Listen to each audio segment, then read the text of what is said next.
السلام عليكم ورحمة الله وبركاته. الحمد لله حمدا كثيرا طيبا مباركا فيه. اللهم صل على محمد وعلى آل മുഹമ്മദ്. പ്രിയ ശ്രോതാക്കളെ, ഒരിക്കൽ ഒരു സ്വഹാബി വന്ന് നബി സല്ലല്ലാഹു അലൈഹി വസല്ലമയോട് പറഞ്ഞു, യാ റസൂലല്ലാഹ് കൈഫ അഖൂലു ഹീന അസ്അലു റബ്ബി. റസൂലെ, ഞാൻ റബ്ബിനോട് എൻ്റെ കാര്യങ്ങൾ തേടുമ്പോൾ എങ്ങനെയാണ് തേടേണ്ടത്? അപ്പോൾ നബി സല്ലല്ലാഹു അലൈഹി വസല്ലം അദ്ദേഹത്തോട് പറഞ്ഞു, നീ ഇങ്ങനെ പ്രാർത്ഥിച്ചാൽ മതി, അല്ലാഹുമ്മഗ്ഫിർലി വർഹംനി വആഫിനി വർസുഖ്നി. അല്ലാഹുവേ, നീ എനിക്ക് പുറത്തു തരണേ, എന്നോട് കരുണ കാണിക്കണേ, എനിക്ക് ആഫിയത്ത് നൽകണേ, എനിക്ക് ഉപജീവനം നൽകണേ. ഇങ്ങനെ പ്രാർത്ഥിച്ചാൽ ലഭിക്കുന്ന നേട്ടങ്ങളും നബി സല്ലല്ലാഹു അലൈഹി വസല്ലം ആ സ്വഹാബിക്ക് പറഞ്ഞുകൊടുത്തു. ഫഇന്ന ഹഉലാഇ തജ്മഉ ലക ദുനിയാക വആഖിറതക. തീർച്ചയായും അള്ളാഹുവിനോട് താങ്കൾ ചോദിക്കുന്ന ആ കാര്യങ്ങളുണ്ടല്ലോ, അത് ലഭിക്കുന്ന പക്ഷം ഇഹപര നന്മകൾ താങ്കൾക്ക് നേടിത്തരും എന്ന്. 4 കാര്യങ്ങളാണ് നബി സല്ലല്ലാഹു അലൈഹി വസല്ലം ഈ പ്രാർത്ഥനയിലൂടെ ചോദിക്കാൻ ആവശ്യപ്പെട്ടത്. 1 മഗ്ഫിറത്താണ്. ജീവിതത്തിൽ സംഭവിക്കുന്ന തെറ്റുകുറ്റങ്ങൾ പുറത്തു കിട്ടാൻ അള്ളാഹുവിനോട് സദാസമയവും മഗ്ഫിറത്ത് തേടിക്കൊണ്ടിരിക്കണം. ഇസ്തിഗ്ഫാറിൽ മുഴുകുക എന്നത് നമ്മുടെ ശീലമാകണം. ഇസ്തിഗ്ഫാറിൻ്റെ വിവിധ രൂപങ്ങൾ ഹദീസുകളിൽ സ്ഥിരപ്പെട്ടിട്ടുണ്ട്. പരമാവധി അവ പഠിക്കാനും പകർത്താനും നാം ശ്രദ്ധിക്കണം. അതിലേറ്റവും മഹത്തായ ഇസ്തിഗ്ഫാറാണ് സയ്യിദുൽ ഇസ്തിഗ്ഫാർ എന്ന് നാം മനസ്സിലാക്കുക.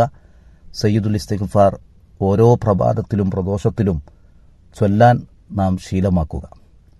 2ാമത്തേത് അള്ളാഹുവിൻ്റെ കാരുണ്യം തേടാനാണ്. വർഹംനി, അള്ളാഹുവെ, നീ എന്നോട് കരുണ കാണിക്കണേ. അള്ളാഹു നമ്മോട് കരുണ കാണിക്കുക എന്ന് പറഞ്ഞാൽ പ്രധാനമായും 3 നിലക്കാണ്. 1, നാം തേടുന്ന കാര്യങ്ങൾ നൽകിക്കൊണ്ട്, അത് അള്ളാഹുവിൻ്റെ റഹ്മത്താണ്. നാം അവനോട് ആവശ്യപ്പെടുന്ന ജീവിതത്തിലെ വ്യത്യസ്തങ്ങളായ കാര്യങ്ങൾ അത് നൽകുക എന്നത് അള്ളാഹു അവൻ്റെ റഹ്മത്ത് ചൊരിയലാണ്. മറ്റൊന്ന്, നാം ഭയപ്പെടുന്ന കാര്യങ്ങളിൽ നിന്ന് നമുക്ക് മോചനം നൽകലാണ്. അതും അള്ളാഹുവിൻ്റെ റഹ്മത്താണ്. മറ്റൊന്ന്, വന്നുപോയ വീഴ്ചകൾ നമുക്ക് പുറത്തു തരലാണ്. ഈ നിലക്ക് അള്ളാഹുവിൻ്റെ കാരുണ്യം ലഭിക്കാൻ നാം ദുആ ചെയ്തുകൊണ്ടിരിക്കണം. 3ാമത്തേത് വആഫിനി എന്നതാണ്. എനിക്ക് ആഫിയത്ത് നൽകണേ.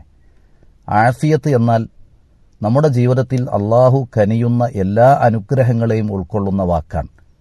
ഹിദായത്ത്, സാമ്പത്തിക, ശാരീരിക, മാനസിക, കുടുംബ ചുറ്റുപാടുകളിലെല്ലാം ലഭിക്കുന്ന സൗഖ്യം, അതൊക്കെ ആഫിയത്താണ്.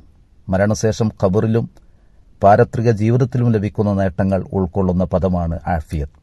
അതുകൊണ്ട് അള്ളാഹുവിനോട് സദാസമയവും ആഫിയത്തിനെ നാം തേടിക്കൊണ്ടിരിക്കണം. 4ാമത്തേത് വർസുഖ്നി, എനിക്ക് നീ നല്ല ഉപജീവനം നൽകണേ എന്നതാണ്. അള്ളാഹു നമുക്ക് ജീവിത നിലനിൽപ്പിനായി നൽകുന്ന അന്നവും വെള്ളവും സമ്പത്തും എല്ലാം ആണ് റിസ്ക്. അതുകൊണ്ട് തന്നെ അള്ളാഹു കനിയണം നമുക്ക് റിസ്ക്.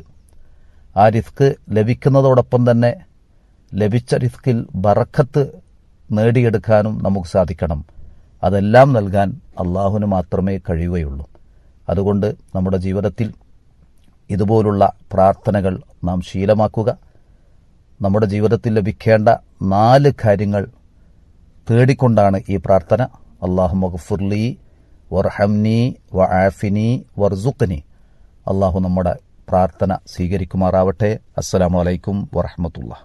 വിസ്ഡം ഇസ്ലാമിക് ഓർഗനൈസേഷൻ അവതരിപ്പിക്കുന്ന നേർവഴി എല്ലാ ദിവസവും ഏതാനും മിനിറ്റുകൾ സാമൂഹിക, വൈയക്തിക, കുടുംബരംഗങ്ങളെ വിശകലന വിധേയമാക്കുന്നു.